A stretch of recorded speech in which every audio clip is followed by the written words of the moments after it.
धीरेन्द्र शास्त्री ने बीच में माफी भी मांगी थी, उसको क्या काफी नहीं है? खेद व्यक्त किया गया और खेद व्यक्त करना एक अलग चीज होती है कि किसी दूसरे ने गलती करी हो और हम उसके बारे में खेद व्यक्त कर रहे हैं। एक झूठ, नफरत और अहंकार भरा व्यक्ति धीरेन्द्र शास्त्री एक अपशब्द एक बैठ के एक गादी पे बैठ के बोल रहा है। आप पहले स्टडी करो क्या होता है, कम उम्र में कम नॉलेज वाले व्यक्ति हैं ये, ठीक है ना, और पॉपुलैरिटी मिल गई है, लोग चंदा दे रहे हैं, पैसा आ रहा है, अब वो प्राउड फील करने लगा है। वीडियो जारी होता है जिसमें आप वो कह रहे हैं हंसते हुए, मतलब उसमें हंसते हुए जैसे एक मिमिक्री करता है जॉनी लीवर। अरे आपको तो खुद खेत पर कट करना चाहिए और आपको खुद को समझना चाहिए, बड़ा कॉमेडी स्टाइल में। श्रीमद् भागवत पुराण के 13वें स्कंद के श्लोक में जो लिखा है स्पष्ट कि भगवान सहस्त्रबाहु बारे में, आप वो पढ़िए। आप यदि ऐसी टिप्पणी का यदि भेद करते हैं तो ये चीज गलत है। जो उठाया गया है, टिप्पणी की गई, वो कहीं और भी की जाती तो वो समाज भी इकट्ठा होकर हमारे साथ है। भगवान सहस्त्रबाहु के बारे में किस जगह पर जो शब्दों का उपयोग उन्होंने करा है वो कहाँ लिखा है? हम बस ये चाहते हैं कि हमें वो शब्द बताएं, वो पुराण बताएं, वो ग्रंथ बताएं, वो साहित्य बताएं जहाँ पर ये चीजें लिखी हुई है। कलार समाज है और जो कलार समाज के साथ रहेगा, पार्टी सेकंड चीज है, हमारे आराध्य देव हमारे लिए प्रथम है, उनके खिलाफ कोई भी बोलेगा हम खुल के विरोध करेंगे, चाहे वो कोई भी हो। बिना शास्त्र पढ़े आप ऐसी बातें कर रहे हैं तो ये अनुचित है, खुला चैलेंज आप मांगी करना चाहिए।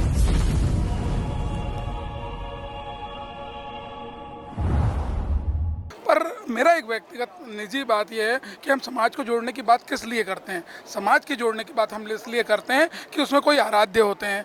जब आराध्य की जब हम पूजा करते हैं तो समाज बनता है, फिर समाज आगे फैलता है। मेरा आपसे ये कहना है कि जिस आराध्य को हम लोग मान रहे हैं, जिस आराध्य के अनुसार 118 करोड़ लोग पूरे भारत में अनुयायी हैं, लगभग कलचुरी समाज है, कसेरा समाज है, ताम्रकार समाज है, नागवंशी समाज है, इतने लोगों के अनुयायी हैं उस समाज के, और जिसके लिए हनुमान जी, अंगद जी उनके महिमा गा रहे हैं, उस समाज के आराध्य के लिए एक झूठ, नफरत और अहंकार भरा व्यक्ति धीरेन्द्र शास्त्री एक अपशब्द एक बैठ के एक गादी पे बैठ के बोल रहा है। मुझे उम्मीद थी, मुझे अंदर से जितनी खुशी मिली है, और कहते हैं ना खुशी को कई बार लोग बाग अंदर गमों में छुपा लेते हैं, तो हम अंदर से दुखी भी हैं।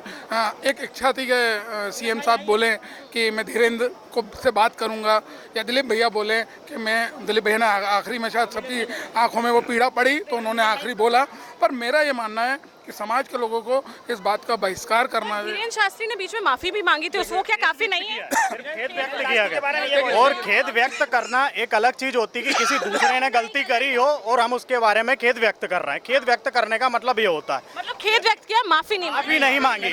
और पहली बात, अब जिस शास्त्र के बारे में बात करते हैं, चाहे श्रीमद् भागवत महापुराण हो, मार्कंडे पुराण हो, हरिवंश पुराण हो, यदि किसी भी शास्त्र में ये उल्लेख नहीं है जो आपने जो शब्द का उल्लेख किया है, श्रीमद् भागवत पुराण के 13वें स्कंद के श्लोक में जो लिखा है स्पष्ट कि भगवान सहस्त्रबाहु बारे में, आप वो पढ़िए। आप यदि ऐसी टिप्पणी का यदि भेद करते हैं तो ये चीज़ गलत है, क्योंकि सत्य सनातन धर्म में सारे हिंदू हैं, तो हम भी तो हिंदू की श्रेणी में ही है ना। आप यदि एक शब्द यदि इस टाइप से आप बोलोगे तो हमारे इष्ट देव को आपने जो अपमानित किया है, तो ये पूरे संपूर्ण हमारी समाज को अपमानित किया है। हमें तो लगता है कि धीरेन्द्र कृष्ण शास्त्री रामायण भी नहीं पढ़ते और सुंदरकांड भी नहीं पढ़ते, क्योंकि उसमें साक्षात लिखा हुआ है कि हे रावण, जब भगवान सहस्त्रबाहु जब तेरे सामने आए थे तेरी क्या दुर्गति की थी, स्पष्ट संस्कृत में लिखा हुआ है। मतलब क्या उन्होंने वो भी नहीं पढ़ा? और भगवान सहस्त्रबाहु के बारे में किस जगह पर जो शब्दों का उपयोग उन्होंने करा है वो कहाँ लिखा है? हम बस ये चाहते हैं कि हमें वो शब्द बताएं, वो पुराण बताएं, वो ग्रंथ बताएं, वो साहित्य बताएं जहाँ पर ये चीज़ें लिखी हुई है। हम उनकी बात को स्वीकार करना चाहते हैं, लेकिन वो लिखा कहाँ है? लेकिन जो आप भगवान हनुमान जी महाराज के को मानते हैं, हनुमान जी महाराज ने सुंदरकांड में जब रावण से जब मुलाकात हुई तब बोला था कि भगवान सहस्त्रबाहु ने तेरी क्या दुर्गति की थी रावण, तेरे अगर पिता नहीं होते तो तू आज नहीं होता, और तू मेरे प्रभु राम से लड़ने की चेष्टा कर रहा है। लेकिन उन्होंने शायद यह भी नहीं पढ़ा। चलिए ठीक है, एक सवाल इनसे पूछना चाह रही थी मैं, अभी आप पे आती हूँ। आप चूंकि कांग्रेस के हैं, आप अभी बोल भी रहे थे, तो वो थोड़ा सा आपसे पूछना चाहती हूँ। कमलनाथ जी भी जो है धीरेन्द्र कृष्ण शास्त्री के पास गए थे, उन्होंने नहीं इस बात को रखा कि भाई अपमान नहीं करना चाहिए, कोई भी समाज हो? कमलनाथ जी धीरेन्द्र शास्त्री जी के बोलने के पहले गए थे, बाद में नहीं गए। तो अब क्या अब समर्थन कमलनाथ जी ने समर्थन नहीं किया कि इन्होंने सही बोला है। अब क्या उस बारे में बात की जाएगी? बात की जाएगी, क्यों नहीं? पूरी कलार समाज है और जो कलार समाज के साथ रहेगा, पार्टी सेकंड चीज है, हमारे आराध्य देव हमारे लिए प्रथम है। उनके खिलाफ कोई भी बोलेगा हम खुल के विरोध करेंगे, चाहे वो कोई भी हो। वो कल हम इस सिलसिले में कल हमारे युवा समिति के जो प्रदेश अध्यक्ष हैं एल एन मालवी जी, उन्होंने एक ज्ञापन के लिए एक रैली निकाली है, वाहन रैली, जो कि भोपाल के काफ़ी जगह से होती हुई काफ़ी बड़ी मात्रा में बड़ी संख्या में लोग एकत्रित होंगे। और जहाँ पर जो लोग हैं हम उन सबसे भी कहना चाहते हैं कि धीरेन्द्र शास्त्री जी के खिलाफ हम ज्ञापन देने जा रहे हैं, सब लोग सम्मिलित हों। कल 11 बजे लिंक रोड का जो मंदिर है भगवान सहस्त्र बाबू जी का, वहाँ से चालू होगी वाहन रैली। बिल्कुल, आप क्या कह रहे हैं? देखिए साक्षी, मैं योगेश भाई का और आप लोगों को एक बात का सुधार करना चाहूँगा। आपने कहा कि धीरेन्द्र शास्त्री जी ने खेत की प्रकट किया। धीरेन्द्र शास्त्री जी ने ये बोला कि खरी बात चैनल बहुत अच्छा है, ऐसा मैंने सुना है। मतलब उन्होंने ये कहा मैंने खेत प्रकट किया है, पर मैंने शास्त्रों में पढ़ा था कि भगवान सहस्त्र बाबू ऐसे थे। हमारी मांग ये है कि खेत प्रकट तक था तो हम मानने तैयार हैं कि आपने माफ़ी मांग ली, पर आपने जो शब्द उसमें जोड़ा कि मैंने शास्त्रों में पढ़ा है, हम ये कह रहे हैं कि वो शास्त्र बता दीजिए जी कि शास्त्र में बलात्कारी, अत्याचारी और कुकर्मी लिखा हुआ है। उसके बाद आपका दूसरा वीडियो जारी होता है जिसमें आप वो ये कह रहे हैं हंसते हुए, मतलब उसमें हंसते हुए जैसे एक मिमिक्री करता है जानी लीवर, अरे आपको तो खुद खेत पर कट करना चाहिए और आपको खुद को समझना चाहिए, बड़ा कॉमेडी स्टाइल में। मतलब ये हमारे समाज के ऊपर पहले आपने टिप्पणी की, उसके बाद आपने ना हंस रहा हो, ये हम लोगों के साथ। आप वो ये बोल रहे हैं कि मैं खेद व्यक्त कर रहा हूँ, मैंने जो बोला वो इतिहास के आधार पर बोला हैगा, और सुनने में कहीं गलती हो गई है, समझने में गलती हो गई या मेरे बोलने में कहीं त्रुटि हो गई हो तो मैं उसके लिए खेद व्यक्त कर रहा हूँ। अरे ये बात थोड़ी होती है कि भाई कि मतलब कि आप खेद व्यक्त कर रहे हो, किस बात का खेद व्यक्त कर रहे हो? आपने खास करके जो बोला महिलाओं के साथ में बलात्कार शब्द जो जोड़ा है वो इतिहास के किसी पन्ने में नहीं, किसी पुराण में नहीं है। आप उस पर बोलिए ना, खुल के बोलिए। एक बहुत इंपॉर्टेंट चीज़ है, मैं आपके चैनल के माध्यम से बताना चाहता हूँ कि आप हिंदू होके आपस में ही लड़ाई करवा रहे हो। आप किसी और को बोलो ना, आप पाकिस्तान को बोलो, वो लोग क्या क्या कर रहे हैं। आप हिंदू के बारे में बोल रहे हो, आप पहले स्टडी करो। क्या होता है, कम उम्र में कम नॉलेज वाले व्यक्ति हैं ये, ठीक है ना, और पॉपुलैरिटी मिल गई है, लोग चंदा दे रहे हैं, पैसा आ रहा है, अब वो प्राउड फील करने लगा है।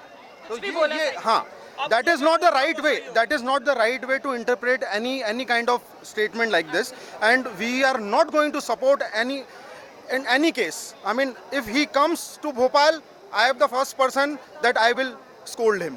अच्छा, तो फिर मतलब क्या इस स्टेटमेंट के पहले कल्चुरी समाज बहुत बड़ी तादाद में उनका सपोर्टर था? देखिए, सपोर्टर हम हर उस इंसान के हैं जो हिंदू धर्म को प्रमोट करेगा। हम हर उन यस जो सपोर्ट करेगा, अच्छी बातें बोलेगा, नॉलेज देगा, बच्चों को शिक्षा देगा। आज वो बंदा जो नए फॉलोअर्स उसके जुड़ रहे हैं वो कट रहे हैं, अब उससे हम लोग कट चुके हैं उससे पूरे। यही मैं पूछ रही हूँ कि मतलब इस सवाल के बाद ही उनके इतने लोग उनसे कट गए, है ना? बिल्कुल कट रहे हैं, बिल्कुल कटे हैं। पूरी समाज आधे से समाज कटी। आप एक बात बताइए, समाज कट जाएगी, कोई भी समाज के हो, चाहे वो कलार समाज हो या ब्राह्मण समाज हो या कोई भी समाज का व्यक्ति हो, कोई भी हो, पर ऐसा आज हमारे सहस्त्र बाबू भगवान पे जो उठाया गया है, टिप्पणी की गई, वो कहीं और भी की जाती तो वो समाज भी इकट्ठा होकर हमारे साथ है। क्योंकि किसी के इष्ट देव के बारे में बोलने का किसी को अधिकार नहीं है। ये हिंदू धर्म कहता है हम एक दूसरे को जोड़ते चलें, तो जोड़ने का जहाँ काम कर रहे हैं वहाँ तोड़ने का काम ना करें। क्योंकि कलार समाज कोई गिनती नहीं, 15 करोड़ की आबादी इस देश में है, तो इस देश में कहीं ना कहीं भूमिका महत्वपूर्ण निभा रहे हैं। और हमारे आराध्य श्री के बारे में जो बोलते हैं कि भाई, मैं तो ये बोलता हूँ, मैं खुद अपने शास्त्रों का अध्ययन करके बैठा हूँ, चाहे हरिवंश पुराण हो, मार्कंड पुराण हो, शिव पुराण हो, सारे पुराणों में यदि ऐसा उल्लेख होता है तो आप मुझे 1 to 1 बुलाइए, मैं करने को तैयार हूँ। वो कहते हैं ना, हमारी समाज का एक युवा 1000 पे भारी है। आप हमें आमंत्रित करिए। यदि आप बोलते हैं कि किस शास्त्र में उल्लेख है, आप जो चाहोगे हम वो करने को तैयार हैं। लेकिन बिना शास्त्र पढ़े, यदि बिना शास्त्र पढ़े आप ऐसी बातें कर रहे हैं तो ये अनुचित है। खुला चैलेंज आप मांगी करना चाहिए, माफी मांगना चाहिए आपको। और कौन से शास्त्र धीरेन्द्र शास्त्री पढ़ते हैं ये जानना चाहते हैं। पहले तो उनके शास्त्र हमें बताएं कि उनके शास्त्रों में हमारे आराध्य के बारे में ये कहाँ लिखा हुआ है। सबसे महत्वपूर्ण बात वो है, वो शास्त्रों का अध्ययन उन्होंने किया। उन्होंने कहा शास्त्रों के आधार पे कौन से शास्त्र हैं भैया, हमें भी बताओ, हम भी चाहते हैं। योगेश भाई ने बोला 1 to 1 करना चाहते हैं, हम 1 to 1 करना चाहते हैं। और दूसरी बात, अगर वो कहते हैं कि हिंदू राष्ट्र बनेगा, तो भैया इस तरह से हिंदुओं को लड़ा करके कभी हिंदू राष्ट्र नहीं बन सकता। आप हिंदुओं को आपस में लड़ा रहे हो, हिंदुओं को आपस में लड़ा रहे हो। और एक समाज के लोगों को दूसरी समाज के लोगों से भड़का रहे हो, ऐसे हिंदू राष्ट्र नहीं बनेगा। और जो हिंदू हैं ये आपस में लड़कर मर जाएंगे। ऐसे लोग समाज के लिए खतरनाक हैं, घातक है, हमारी समाज के लिए नहीं, हमारे देश के लिए। और अगर इन्होंने जो गलती करी है, जो बोल उन्होंने बोले हैं, हमें वो शास्त्र बताएं। दूसरी चीज, भगवान सहस्त्रबाहु के मंदिर जाएं, महेश्वर पहुंचे और पूजन अर्चना करें, माफी मांगे। और दूसरी चीज, ये तो उनके पाप कम हो जाएंगे, लेकिन महत्वपूर्ण चीज ये है कि भगवान सहस्त्रबाहु के बारे में जो उन्होंने बोल दिया है उसके लिए माफी तो हमारी समाज नहीं चाहती। हमारी समाज तो सीधे सीधे मुकदमा दर्ज कराना चाहती है। अब जो बात होगी वो कोर्ट के माध्यम से, अदालत के माध्यम से, कानून के माध्यम से होगी। हम सीधे सीधे कानून के रास्ता अपनाना चाहते हैं। बिल्कुल। कलचुरी कलवार समाज के भव्य कार्यक्रम से हमने आपको जनता से रूबरू कराया। जो है इन्होंने इस प्रोग्राम के बारे में तो बोला ही, साथ ही कलचुरी समाज के जो भगवान है सहस्त्रबाहु भगवान, इनके बारे में जो अभद्र टिप्पणी पंडित धीरेन्द्र कृष्ण शास्त्री ने की है, यानी बागेश्वर सरकार ने की है, उनके बारे में जरूर बोला है। आपके इस बारे में क्या विचार है ये हमें कमेंट बॉक्स में कमेंट करके जरूर बताएं। साथ ही क्या लगा आपको ये जो खुला चैलेंज इन्होंने दिया है, इसके बारे में आपका क्या सोचना है ये हमें कमेंट बॉक्स में कमेंट करके जरूर बताएं। अभी के लिए बने रहिए हमारे साथ, देखते रहिए खरी बात साक्षी राय के साथ। नमस्कार।